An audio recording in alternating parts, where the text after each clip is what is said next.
Hello, Susannah here, The Good Property Company. Right, I'm doing a whole series for you guys on YouTube and on Instagram about the deals we've done. Why? Because I want you to take the information I give you and transfer it to your own property businesses. I want you to be successful. I also want you to realise you can do it. Like, I was head of household, kitchen table startup, took 60 grand out my own mortgage and went and bought a bunch of properties, and then obviously ran out of money like most investors do, and then borrowed 600,000 and I raised that within 14 weeks and I built a 1.8 million portfolio and I jumped out my day job. I look back at that now and I'm like, oh, that was so cute. I did that really fast, 18 months. And then I went on to source. We sourced over 45 million pounds worth of property with an agreed purchase price of 30 million quid. And guess what? I was the biggest buyer of my entire deals. So if I can do it, 5'2", pocket rocket, you guys can definitely do it.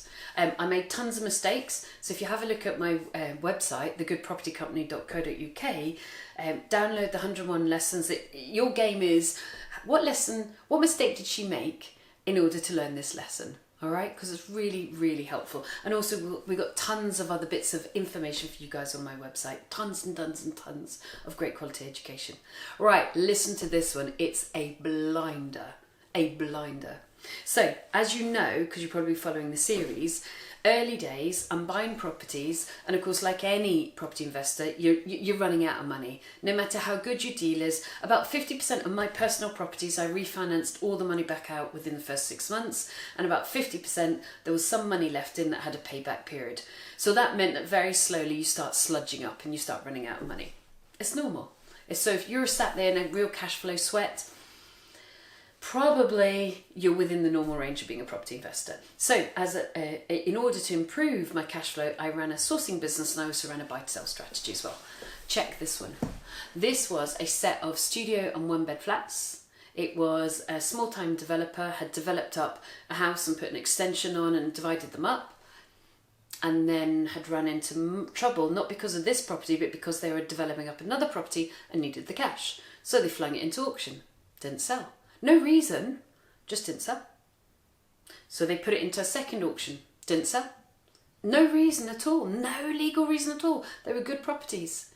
So by this point, and you've heard me say this before, I want you to turn off pub talk, right? Pub talk is, oh, it didn't sell, something wrong with it. There's nothing wrong with it.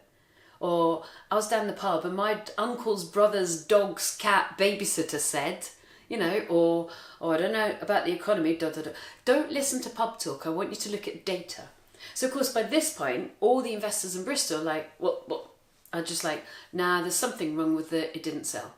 It just hadn't found a buyer. That was all. So we caught it post-auction, after auction, the second time around. By this point, you can imagine the vendor was kind of ready to sell.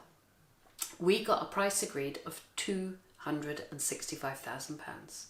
We sold it on as a source deal to one of our investors. We charged 5%. Don't ever charge less than 5%. You won't make any money as a deal packager, which meant that we got £13,250 at point of exchange. That investor did not lift a paintbrush, right? So no refurb cost at all. And guess what? Their bank valued it up as there and then.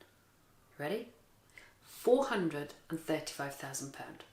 So just before you fall off and drop your tea in shock, we got it for 265, and their bank valued it up at 435. Why? Because everyone else was listening to pub talk and I look at data. I ignore the emotional, there's something wrong with it, you know. And I just went, well, let's have a look at the legals. Let's see if there's anything fishy about this thing. There isn't. The guy's desperate. He needs the cash really quickly. He's selling it fast. Fabulous. So didn't our investor get an amazing deal? And okay, it would have been wonderful if I'd bought that property, but at the time, you've got to go with what you got. At the time, I didn't have the money. So we got over 13 grand to pump back into my business to go buy more houses with. So in the grand scheme of life, I was fairly grateful.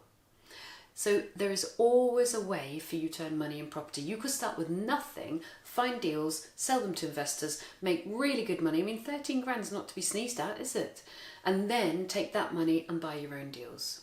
Sourcing discounted deals, it is the basis of all property wealth.